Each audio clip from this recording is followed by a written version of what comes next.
Uma excelente história, talvez não tão bem contada. Vamos falar agora de Judas e o Messias Negro. Deputy Chairman Fred Hampton of the Illinois Black Panther Party. Repeat after me. I am a revolutionary. I am a revolutionary. Eu estou aqui com a Lou, do Cinelou, para a gente conversar, então, sobre, mais uma vez, e última vez agora, sobre os filmes do Oscar 2021, aqui no Troca Letras Podcast. Essa loucura que foi falar de todos os filmes em menos de uma semana, mas que deu certo, conseguimos. Lou, obrigado pela presença. Eu vou começar te perguntando, eu já dei uma cutucada inicial ali. Tu gostou do filme? Qual foi a tua opinião geral, assim, para depois a gente entrar um pouco na história, né, do filme do Shaka King? Bom, Henrique, obrigado pelo convite. E sobre Judas e o Messias Negro, eu vou dizer que eu gosto do filme, mas eu gostaria de ter gostado mais, porque para mim ele parece dois filmes em um, porque eu acho ousada assim, a proposta do Shaka King, o diretor do filme, de contar um episódio assim na vida do Fred Hampton através do ponto de vista do William O'Neill, que era o cara infiltrado ali no nos Panteras Negras. Mas, para mim, parece que, ao mesmo tempo, parece que são dois filmes, por causa que um momento ele quer falar sobre o Fred Hampton, mas também quer seguir a linha investigativa do O'Neill ali, e também da complexidade que é aquela personalidade ali do O'Neill, que é um cara que não tem assim, tá mais preocupado com si do que com o coletivo, assim. Então ele passa muito tempo, parte do filme sempre preocupado em não ser pego, acho que dos dois lados, e ao mesmo tempo o filme ele quer mostrar quem é que foi essa figura importante nos Panteras Negras e o que levou ele a ser investigado e obviamente a ser morto, além dos motivos óbvios assim. Mas eu acho que ele quis dar esse recorte um pouco biográfico, mas também ao mesmo tempo de ser um filme que parece uma investigação, assim. Uhum. Eu acho que eu fui talvez esperando um pouco demais desse filme, assim, sabe? Uhum. Pela grande história que tem o Fred Hampton, né? Um grande revolucionário, importantíssimo da história americana, e a gente não vê muito isso, assim, né? De uma maneira, não sei, talvez se eu fui um pouco enganado, assim, achando que seria mais isso, mas o filme perde um pouco a força, assim, na maneira de contar a história, eu achei. Acho que ousou pouco, né? De repente poderia ter ousado mais, ter inovado um pouco mais na maneira de contar essa história. Mas ao mesmo tempo também não é assim para alguém que não conhece a história. Eu não diria que ele é uma boa maneira de ter o primeiro contato, assim, para entender um pouco mais. Ele fica meio um pouco na superfície, assim.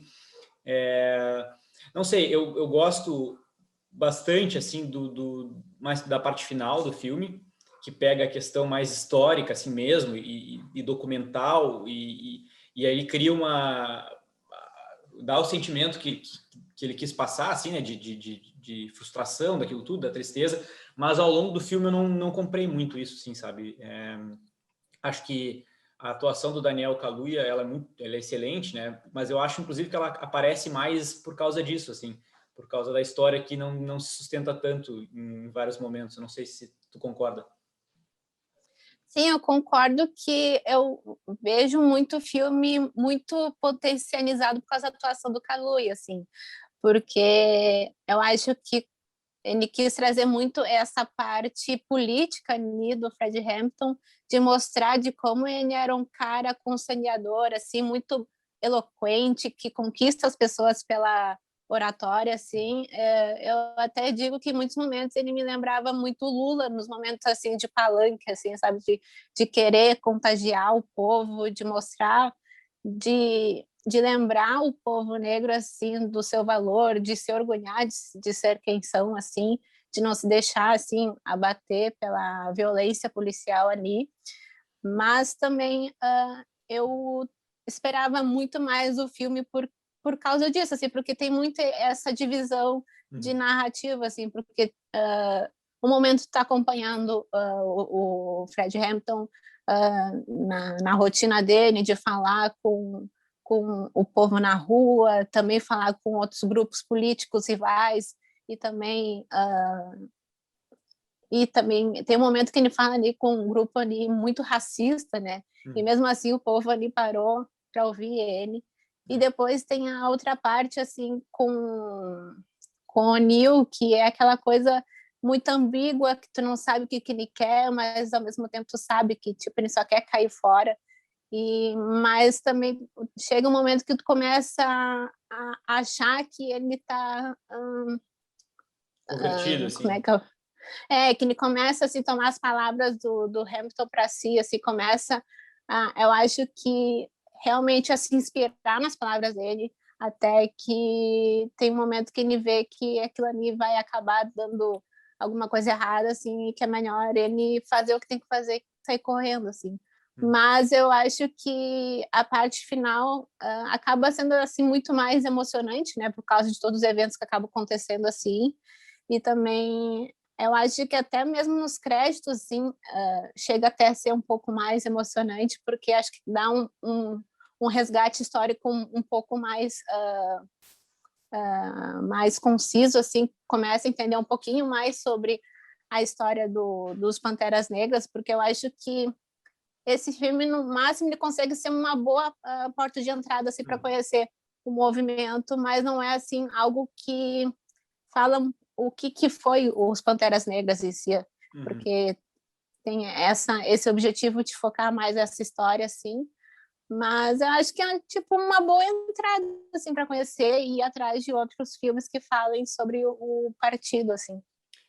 Eu acho até que, sabe, é curioso, o set de Chicago, os Panteras Negras são apenas pincelados no filme, assim, né? Eles não são protagonistas do filme, mas às vezes, em alguma medida dá mais vontade de conhecer a história das Panteras Negras, às vezes pelo set de Chicago ali, pela maneira como acontece tudo aquilo ali do julgamento, do que esse filme que é dedicado à história dos Panteras Negras. Eu acho que ele enfraquece em alguns momentos, assim.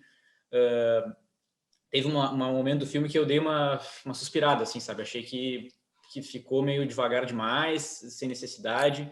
Apesar que tem excelentes cenas de ação também, né? Então, eu achei que isso foi bem legal. Mas, não sei, me dá a impressão que, de repente, sei lá, de repente era o filme para o Spike Lee dirigir, assim, sabe? Não sei se tu ficou com essa impressão também. Eu acho que eu não, assim, não conheço a fundo a história dos Panteras Negras, mas eu acredito muito que a primeira impressão é que a gente sempre tem de que era um movimento radical, revolucionário e, de certa forma, violento, assim, que é como, de certa forma, o FBI pinta eles ali dentro do filme, né? Então, e depois tu vê aos pouquinhos, assim, que não é tudo isso, assim, tipo, obviamente eles eram um movimento muito mais agressivo, assim, mas não era esse monstro que nem eles pintavam, assim, era mais um mecanismo de defesa do que de alguma coisa muito mais intencional. Mas eu acho que, como o Spike Lee, eu acho que é um principal nome do cinema americano, principalmente pelas seus filmes que falam muito sobre racismo e de como desses movimentos antirracistas também. Obviamente a gente está acostumado mais com essa pegada dele, até um pouquinho mais incisiva, assim, muito mais de cutucar, assim, como é o caso do Destacamento Blood, que, tipo, eu vejo muito que é muito ele dando muito porrada nos Estados Unidos o filme todo. Então, eu acho que por isso que talvez não queiram ter trazido ele para esse filme, porque eu acho que talvez queiram também dar uma amenizada no nome dos Panteras Negras. E eu vejo muito essa diferença entre os dois filmes, pegando de exemplo, porque o Judas e o Messias Negros eu vejo assim como um filme muito político, mais conservador na sua forma de contar a história, assim, porque tipo, ele é um início, meio, fim, e tem todas aquelas coisas assim para te pegar e entender mais o lado mais heróico assim do Hamilton. E no Destacamento Blood é como eu tinha dito, assim, é uma coisa muito mais porrada e criticando fortemente os Estados Unidos. Uhum. E, obviamente, que o pessoal da academia acho que não gosta muito ainda desse tipo de crítica em relação a eles mesmos. Assim. Então, eu vejo que talvez... até porque a família do Hamilton tá atrás desse filme, assim, também. Então, eu acho que eles quiseram dar, tipo... amenizada e deixar, tipo, acessível a gosto de todo mundo, assim. Uhum, pode ser. Eu disse Spike Lee, mas na verdade porque a maneira de contar a história é mais envolvente, né? Claro que é mais polêmica também. E a comparação com o Destacamento Blood, ela é meio inevitável, né? Apesar que as histórias são diferentes, é outro assunto, mas tem o mesmo tema central, né? O mesmo grande tema central da questão do racismo. Então, quando o Destacamento Blood não está entre os 8 ali indicados, né? Que acabou revoltando muita gente por ser um filmaço, e tá esse que tem o mesmo tema, assim, acaba que a comparação é meio que inevitável, assim. Mas, enfim, eu acho que são filmes diferentes, assim, né? São duas histórias diferentes e, enfim, acho que considerando isso, né? Essa amenizada, assim, isso, é necessário levar isso em consideração também, né? Para esse filme, assim. Eu acho que fica bem claro a questão do... Isso eu achei legal de ver, assim, o FBI tentando colocar os Panteras Negras como o outro lado da moeda da Ku Klux Klan, né? Eles queriam passar essa imagem, assim, isso eu acho que foi bem mostrado, assim, né? Enfim, o policial aquele, esqueci o nome agora, que era do Breaking Bad. Ele é esse cara, assim, o porta-voz dessa ideia. Mas em alguns momentos ele mesmo fica surpreso, assim, né? Com o plano do FBI, assim. E é legal acompanhar também o dilema, né, do O'Neill, né, de não ter muita saída naquilo que ele se comprometeu a fazer, assim. Isso foi o que me prendeu mais, né, no filme, apesar de que a atuação do Daniel Kaluuya é o principal fator, assim, né, de tornar o filme bom, e ele tá com o melhor ator coadjuvante, né, porque, enfim, o filme é sob a ótica do outro, né, do O'Neill. Mas, enfim, foi uma escolha da direção, né? Enfim, arca-se com os prejuízos e os benefícios disso, mas... Sim, eu vejo que no final das contas, pelo menos até hoje, eu fico me questionando quem é o protagonista e quem é o coadjuvante. E depois eu fico pensando, para mim os dois são coadjuvantes porque são duas histórias, duas pessoas que dividem ali a tela. E tipo, eu acho que esse filme tem essa pegadinha do tipo, ele não é um filme biográfico, mas acompanha boa parte da vida do Hamilton. E também, ainda mais quem é visto pelo ponto de vista de outra pessoa totalmente fora, e no final tu fica pensando, mas será que esse é o protagonista porque ele está contando do ponto de vista dele? Então tem essa confusão assim, e até mesmo na premiação eu acredito muito que eles meio que colocaram os dois concorrendo a ator coadjuvante. Eu enxergo muito mais pela ótica do tipo de não querer pegar muita concorrência, principalmente com o Chadwick Boseman. Então, era meio que uma categoria que, de certa forma, tipo, a gente vai ter dois, algum vai acabar levando, né? E pelo menos a gente tem visto que até agora o Daniel Kaluuya, ele é praticamente favorito dessa temporada, assim. Ele é o coadjuvante com mais tempo de tela, né, também. Se a gente pegar os outros filmes, inclusive historicamente no Oscar tem atuações como coadjuvante que ficam pouquíssimo tempo na tela, assim, coisa de pouquíssimos minutos, assim. Ele realmente conduz o filme, né? Então, mas é isso, ficou a divisão entre os dois, assim, né? Essa história cortada acompanhando esses dois personagens, que eu acho que é legal, é válido também, assim. Só que acontece isso, ele acaba que não mergulha em algumas questões por causa disso também, né? Que poderia aprofundar mais.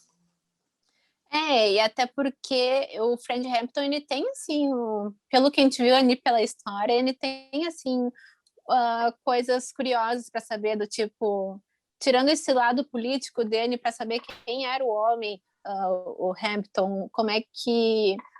a gente tem alguns lances ali, pessoalmente com a namorada dele na época, mas a gente não tem, assim, o conhecimento mais pessoal da vida dele, assim, de pensar como é que ele chegou até ali. e como é que foi a base dele para estar ali nos Panteras, assim, e mais as pessoas que tiveram ao redor dele, assim. Uhum. Então, por isso que eu acho que o filme fica muito dividido, às vezes também fica um pouco incompleto, assim, de contar a história, assim, porque tu fica pensando, faltou um pouquinho mais disso, mas, tipo, depois tu fica pensando que, o filme queria focar mesmo nessa infiltração, assim, do O'Neill, então, o filme fica muito ambíguo para mim, assim, na maioria das vezes, assim.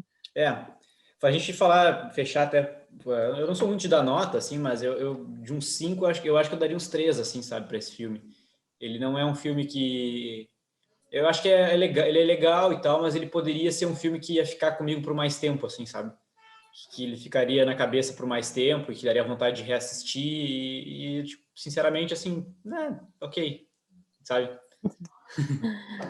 Sim, para mim eu fico nos 3, assim, numa média de 5 estrelas. A minha média que eu sempre dou ali no Letterboxd, que depois que eu assisto um filme eu sempre vou ali e classifico. E para mim também é 3, porque para mim ele cumpriu o objetivo dele, assim, ele é uma boa história, ele tem ótimas atuações, até na parte técnica, assim, eu acho que ele cumpre bem, ele é muito bom, né? Eu gosto muito da montagem dele, porque ele é uma montagem, assim, bem dinâmica, assim, não é um filme parado, assim, então, ele, para mim, ele cumpre todos os requisitos para levar os 3 estrelas, assim. Claro, eu concordo.